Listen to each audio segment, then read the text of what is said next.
terms individualism and collectivism suggest to many people political ideas.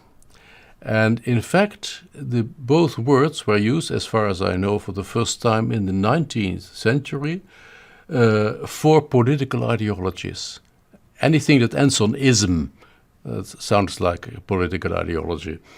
And they had already from the beginning a very strong value content. They were felt to be either good or evil. In the 1920s, somebody used them as the opposite ends of one scale. And then in the 1960s, the word individualism also emerged in personality psychology, and people started to refer to individualist personalities. Nobody ever tried to talk about collectivist personalities, by the way. But I chose the term individualism versus collectivism when I needed words to describe the differences between national societies, differences that actually had been described before me by several different sociologists. So I didn't invent the dimension at all. It was clearly described in different sociological texts, but I used these terms for it. And now here's the definition. Individualism is a society in which the ties between individuals are loose. Everyone is expected to look after her or himself and the immediate family, father, mother, and children.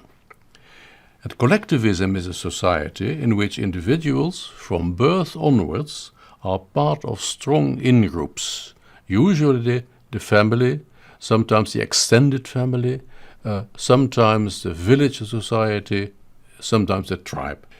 If I oppose the individualists and the collectivist society, and I find that in collectivist societies, people identify with we, they have a we identity.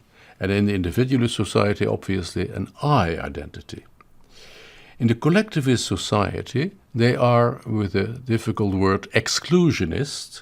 They classify others as in or out group, and if they're out group, they're excluded.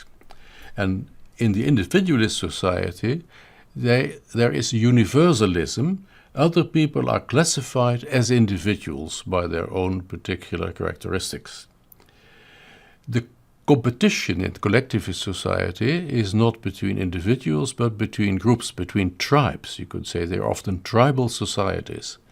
And in the individualist society, the competition is between individuals. When it comes to carrying out a task together, in the collectivist society, the relationship comes first. The task comes second. In the individualist society, the task comes first and the relationship may come afterwards. Then there is a distinction which comes actually from the literature between high context communication and low context communication.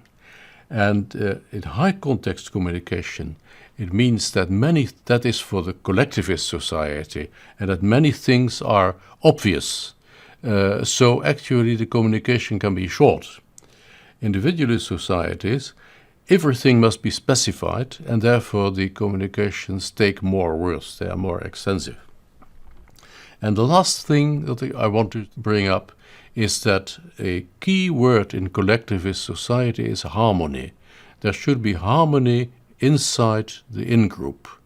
Even if people disagree, they should maintain the superficial harmony because otherwise the in-group will be weakened. It will fall apart.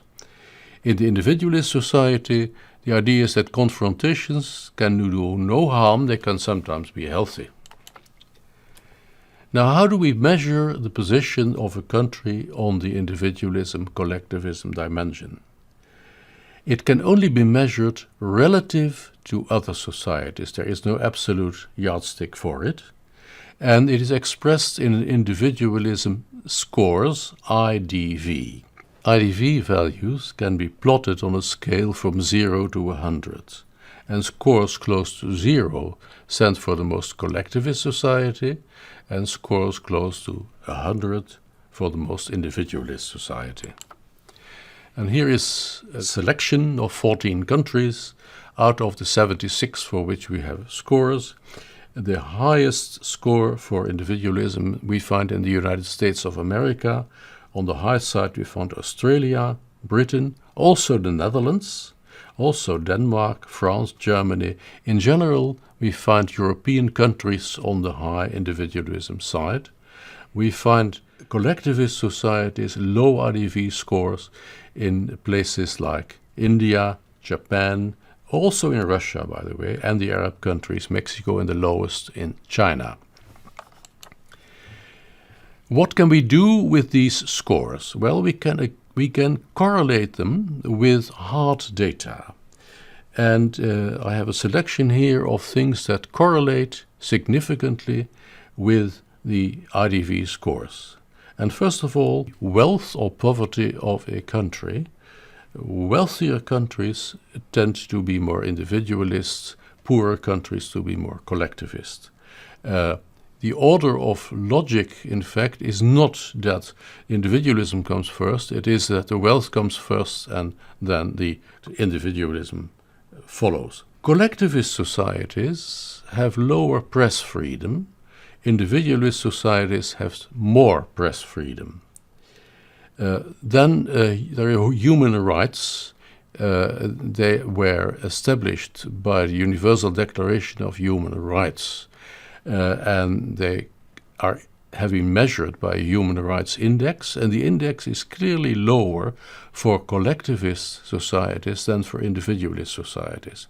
It must be said that the Universal Declaration of Human Rights was created by people from individualist societies. In the family, in the individualist societies, you have higher divorce rates. In the collectivist societies, lower divorce rates. Often the marriages have been concluded also by the families. And the ideal age for marrying is also different. That's an interesting piece of research. In the collectivist society, the model relationship is of a somewhat older husband and younger wife. In the individualist society, it's smaller age differences between the spouses. Another piece of research is about the pace of life. And the pace of life in collectivist societies is slower than the pace of life in the individualist societies, which can, for example, be demonstrated by measuring how fast people walk in the street if they don't have any particular place to go, just if they walk freely to go from A to B, how fast do they walk. Then in language, linguists have looked at it, and not surprisingly, the languages of individualist societies use more the word I. Actually, the most individualist language is English, and it is the only language I know that writes I with a capital letter. There are other languages that write you with a capital letter. In the collectivist societies, sometimes there are languages where the word I is more or less taboo, and where you are not supposed to use it. And the last one is about recent applications in social media. There is a difference visible.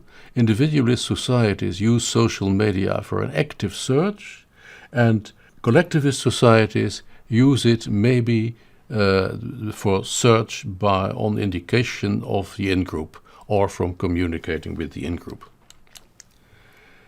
Now, I want to say something about the relationship between individualism and power distance, because it is clear that countries with a lower power distance are more often individualist, and countries with a higher power distance are more often collectivist. Not always, but more often.